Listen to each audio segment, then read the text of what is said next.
안녕하세요. 쓸데없이 공부 많이 하는 언니들 쓸공언니입니다. 저는 여러분의 글로벌 경제 감각을 관리해드리는 정관리입니다. 안녕하세요. 저는 여러분과 함께 경제 공부하는 최열정입니다. 네, 자 오늘 녹음일 기준으로 기나긴 연휴가 드디어 끝이 났어요. 맞아요. 정말 길었어요.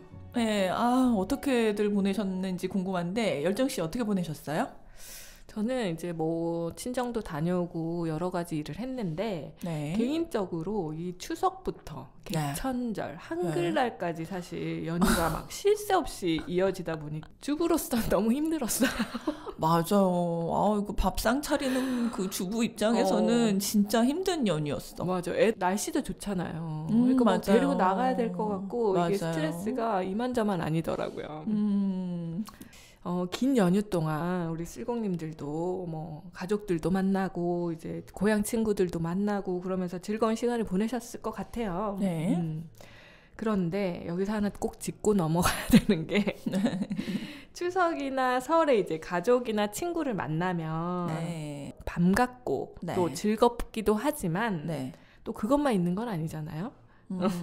스트레스 쌓이는 그 이야기들이 꼭 있어요. 뭐죠? 대표적인 스트레스가 뭐냐면 많은데 뭐 저는 개인적으로 이 엄친아 엄친딸 이야기 우리 엄마는 아직도 이야기를 해요. 근데 이제 내용이 조금씩 달라지기는 하는데요. 네. 이제 어릴 때는 20년 전에는 공부 잘하는 엄친아 이야기로 이제 스트레스를 주셨다면 네. 요즘은 네. 뭐냐면 네. 돈 잘 버는 엄친아들 너무 많은데 정말 축하할 일이잖아요. 사실 네, 주변에 네. 그렇게 부자가 된 사람이 많다는 게. 네. 근데 저는 너무 스트레스가 쌓이더라고요. 엄마한테 그 얘기를 들으면. 갑자기 그게 생각나네. 황희정승. 그죠? 네. 검은 소, 누런 소. 그러니까 소도 비교하면 안 되는데. 그러니까 왜 이렇게 다들 비교하는 거야. 저 같은 경우에는 명절에 비교 스트레스는 없어요. 이게 왜냐하면 그 일가 친척이 다 서울과 경기권에 살아서 항상 자주 봐서 비교를 할 게 없어. 그렇구나. 네, 그냥 항상 그 근황을 알고 있어.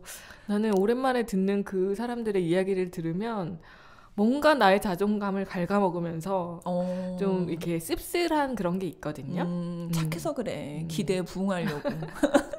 근데 이제 또 이게 스트레스 받는다고 해가지고 제가 우울해만 하고 있으면 우리 쓸공 철학에 맞지 않잖아요. 그렇죠. 그래서 오늘은 엄친아 엄친딸 부러워하지 말고 그들은 또 어떻게 부자가 되고 있는 것인가 혹시 그들만 알고 나는 놓치고 있는 바로 그 돈의 비밀을 좀 더 파헤쳐보자 라는 마음으로 책을 좀 소개해 보려고 해요. 네, 기대됩니다. 여담이지만 우리도 딴짓 가면 엄청 딸이에요. 그쵸. 누군가가 우리를 비교하면서 얘기하고 있어. 그리고 우리 엄마도 성격상 엄청 자랑하고 다닐 그러니까, 거야. 어디 가서 자랑하셨어. 그러면 열받아서 이제 보태서 그쪽에서 몇 번 더 자랑을 한 100이면 120% 한다? 그러니까. 또 그럼 화가 나. 배틀이지 아주. 배틀이야. 맞아요. 그래서 이제 돈의 비밀이라는 이 주제로 제가 앞으로 2권의 책을 이제 연달아서 소개를 좀 해보려고 하는데 그 중에서 오늘 첫 번째로 소개해드릴 책은 김승호 회장님의 돈의 속성이라는 책이에요. 돈의 속성. 이 책은 이제 2020년에 출간이 된 책이고요. 부제가 임팩트가 좀 있어요. 뭐죠? 뭐냐면 최상위 부자가 말하는 돈에 대한 모든 것입니다. 최상위 부자라 하면 김승호 회장님 본인을 얘기하시는 그쵸? 건가? 굉장히 자신감이 있으시다. 맞아요. 자, 그 김승호 회장님이 미국에서 성공하신 그 사업가로 알려져 있는데 맞아요. 저도 이분이 하시는 샐러드 가게를 좋아해요. 이제 뭐 지점이 많지는 않은 것 같은데 이제 시내감이 있는데 이제 샐러드 먹을 수 있고 분위기도 이제 화사하면서 꽃도 하나 살 수 있고. 맞아요. 네, 그렇더라고요. 이 김승호 회장님이 아주 유명한 이제 재미 사업가신데 요즘은 이제 후배 사업가 양성을 위해서도 노력을 많이 하시더라고요. 책도 쓰시고 강연도 많이 하시고 그리고 이제 선한 영향력을 행사하시고 계시는 훌륭한 분이신데요. 저는 이제 김승호 회장님 책을 한 3권 정도 읽은 것 같은데 네. 그 중에서 마지막으로 읽은 책이 바로 이 돈의 속성이에요. 오, 뭐 3권이나 읽으셨어요? 네, 많이 읽었죠. 이분이 책을 연달아 계속 내셔. 근데 저희 엄마가 이분 또 팬이에요. 아, 그러시구나. 그래서 김밥 하는 CEO였나? 뭐 그 책을 처음 접했는데 예. 이제 엄마가 이거 읽어봐라고 해서 작가가 누군지도 모르고 그냥 읽기 시작했던 책이었어요. 네. 근데 이 김밥 하는 CEO라는 책에서는 이제 본인이 사업가로서 성공한 이야기를 이제 주로 다루다 보니까 제 관심사랑은 좀 떨어지더라고요. 그래서 뭐 크게 감명을 받거나 그러지는 않았는데 네. 그래도 이제 이후에도 계속 이제 책이 출간되고다는 소식이 들리고 유튜브 강연 같은 것도 이제 많이 하시고 하니까 이분을 이제 계속 접했죠. 근데 보면 볼수록 이 김승호 회장님이 참 언니도 아까 막 얘기했지만 자신만만한 분이야. 자기 확신이 아주 강하신 분이에요. 근데 뭐 사업하는데 솔직히 이렇게 확신이 강해야지. 맞아. 쭈삣쭈삣하면 누가 사죠. 맞아. 그렇죠. 근데 이 책에도 딱 보면 우리나라에서 뭐 재벌도 아닌 사람이 나는 최상위 부자야 라고 이렇게 당당하게 쓰실 분이 몇 명이나 되겠어요. 어떻게 보면 비난의 화살이나 뭐 이런 질투의 화살이 날라와도 나는 튕겨낼 자신감이 있다. 그러니까 그러네. 그래서 그런 분이고 또 이제 책의 문체들도 보면 굉장히 단언적이라고 해야 되나? 그렇더라고요. 저도 이제 유튜브 강연을 봤는데 굉장히 단호하게 말씀하시더라고요. 맞아요. 네. 그래서 뭐 자기 암시를 많이 해라 막 이러면서 뭐 이루고 싶은 일이 있으면 100번 써라 뭐 이런 거. 근데 처음 제가 이런 얘기를 접했을 때는 100번 써서 될 일이면 뭐 안 될 사람이 어딨어. 막 이런 약간 거부감이 들려고도 했었어요. 근데 요 100번 이야기는 이제 좀 또 제가 말씀드리고 싶은 게 있는데 우리가 왜 처음에 이 방송 시작할 때 되건 안 되건 100화까지 만들어보자. 그때가 생각하자. 근데 100화에 가까우니까 되더라. 맞아. 그치? 지금 약간 구독자도 꽤 늘었고. 그쵸. 처음에는 그렇게 안 되더니 100화 넘어가니까 관심들도 생기시고 맞아요. 구독자 수도 늘시고 또 저기 댓글들도 좀 달리고. 맞아요. 그죠. 그리고 구독자 수도 100명까지가 진짜 안 늘었던 것 같아요. 맞아. 그 뒤로는 또 뭐 꾸역꾸역 늘는구나라고 했는데 100명까지는 와 이거 진짜 어려운 거구나. 마애고비. 애기도 100일까지 진짜 안 크잖아. 그러니까 100이라는 숫자가 좀 그 의미가 있긴 하네요. 근데 이제 제가 그런 거부감이 살짝 들려고 했는데 제가 요번에 읽은 이 돈의 속성이라는 책까지 이제 몇 권을 읽다가 보니까 이분이 이야기하라는 이제 부자라는 게 뭔지, 돈은 또 어떻게 바라보고 우리가 대해야 되는지 이런 것들이 좀 이해가 가기 시작하더라고요. 그러니까 이분의 어떤 세계를 이해하기 시작했네. 그렇죠. 그리고 이분이 본인이 이제 미국에서 엄청 고생을 하시면서 자수성가형으로 이제 성공을 해보신 분이기 때문에 자기만의 확신이 이렇게 뚜렷하신 면이 좀 존경스러운 마음도 들기 시작했어요. 그런데 이제 주의해야 되는 거는 사실 이분의 이야기가 세상에 하나밖에 없는 부자 되는 그런 방법은 아니거든요. 그죠. 수많은 방법 중에 하나죠. 그렇죠. 그래서 오늘 내용을 들으시면서도 우리 쓸공님들이 돈을 이해하는 수많은 정답 중에 하나의 답이 될 수 있는 그런 이야기를 듣는구나 라고 생각하시면서 들으면 좋으실 것 같아요. 그러니까 제가 볼 때 이제 사람들 중에 이제 이런 사업가 체질인 분들 있잖아요. 있어. 있어. 그런 분들은 이제 이런 분을 롤모델 삼으시면 또 괜찮으시겠죠. 맞아요. 이 책의 제목이 돈의 속성이잖아요. 맞아요. 이제 돈의 비밀 중에 돈의 속성부터 먼저 한번 얘기를 해볼까요? 네, 그럴게요. 이 책에서 김승호 회장님은 돈의 속성으로 네.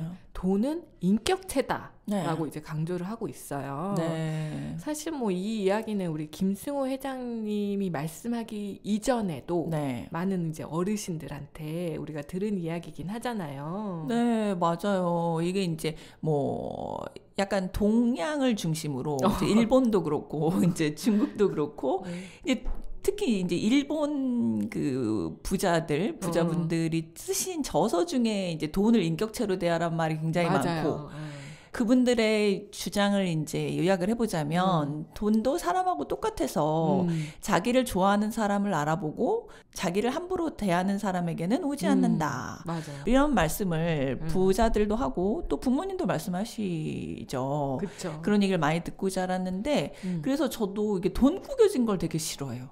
그래서 더 돈을 다렸었어요.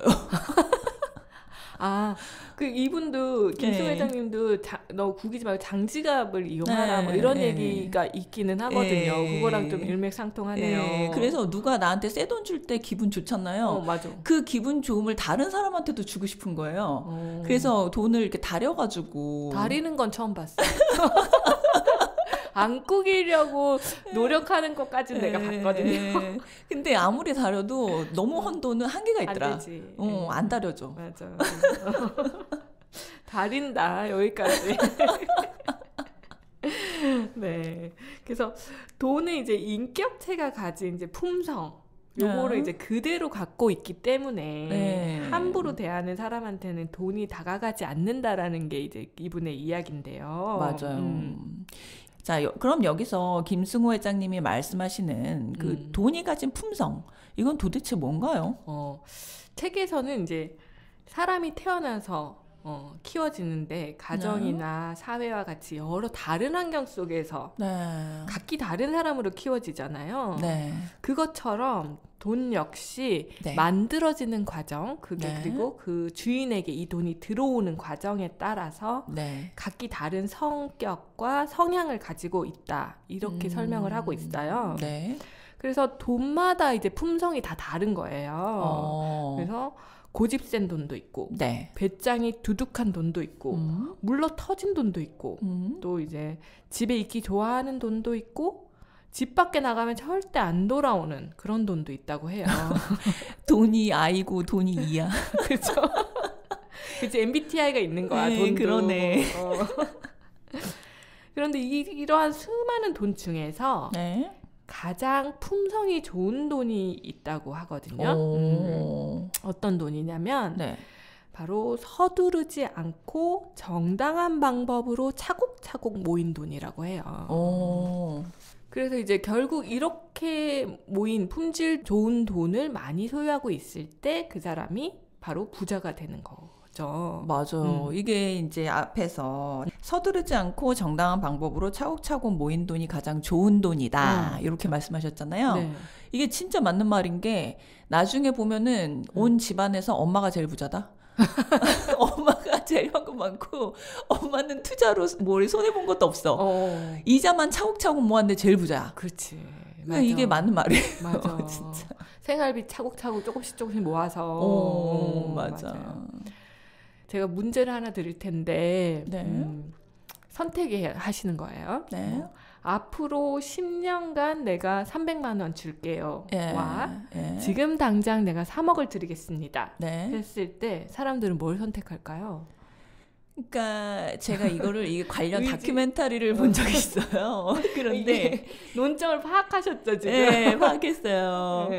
자, 이게 다큐멘터리를 본 적이 있는데 이게 서양 사람들하고 이 동양 사람들하고 마인드가 다르대요. 서양 사람들은 꾸준히 연금식으로 300만 원 받는 걸 좋아한대요. 오히려? 이게 이제 대학에서 연구한 거예요. 그런데 한국 사람 특히 한국 사람이 당장 갖는 돈을 좋아한대요. 맞아. 약간 저도 당장 3억에 좀 쏠리거든요. 근데 왜 쏠리냐면 복리 때문에 쏠리는 거 아니에요? 그쵸. 3억이 생기면 내가 잘 투자를 해서 부자가 될 수 있을 것 같다는 그런 약간 근거 없는 확신? 그치. 이게 있어요. 근데 보통은 네.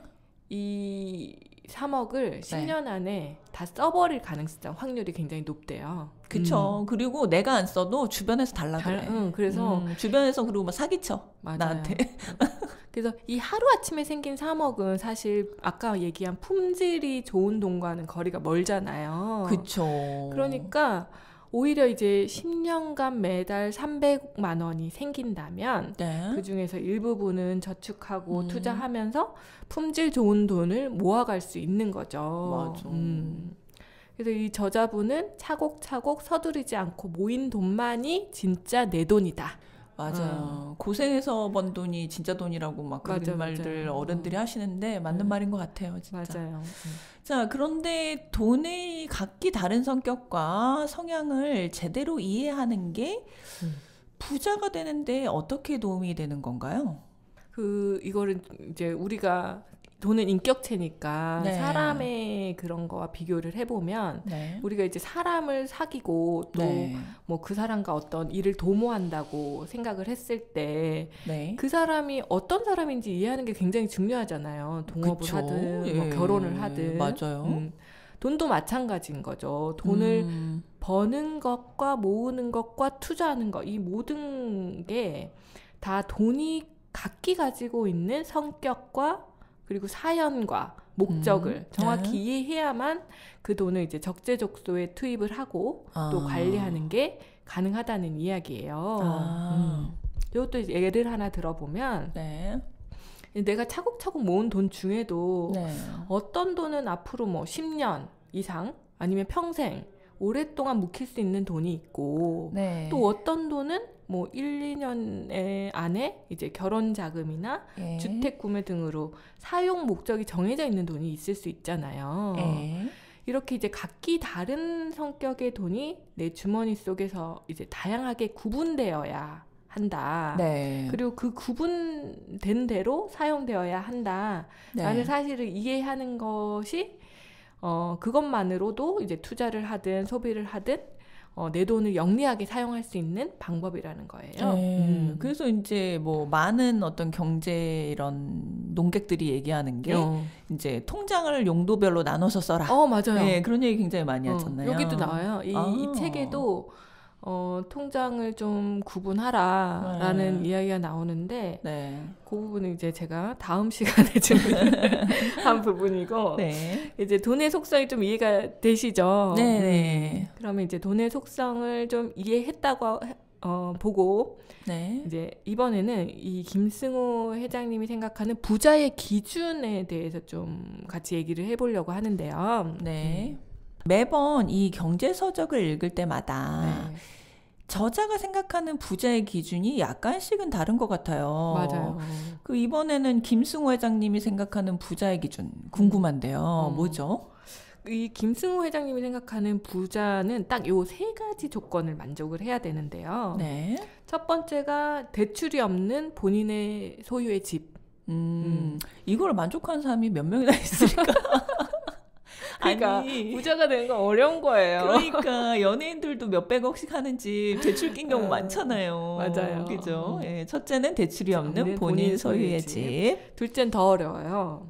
한국 가구 월 평균 소득 2020년 기준으로 541만 1,583원이라고 해요. 요 소득을 넘는 비근로소득. 비근로소득.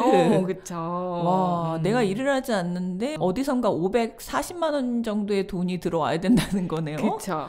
이건 더 어렵죠. 와, 이건 더 어렵네. 그리고 마지막은 더 이상 돈을 벌지 않아도 되는 욕망 억제 능력 소유자. 나 이거는 이 기준으로 부자다. 정신은 성공했어. 정신은 성공했네. 나머지 2개만 맞추면 되네. 맞아요. 자, 그런데 문제는 3가지를 다 충족해야 된다는 거잖아요. 맞아요. 어렵네요.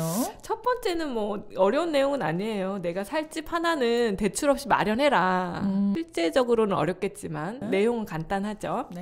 근데 이제 2번째 조건에서 잘 봐야 되는 게 아까 언니도 지적을 했지만 이게 비근로소득이거든요.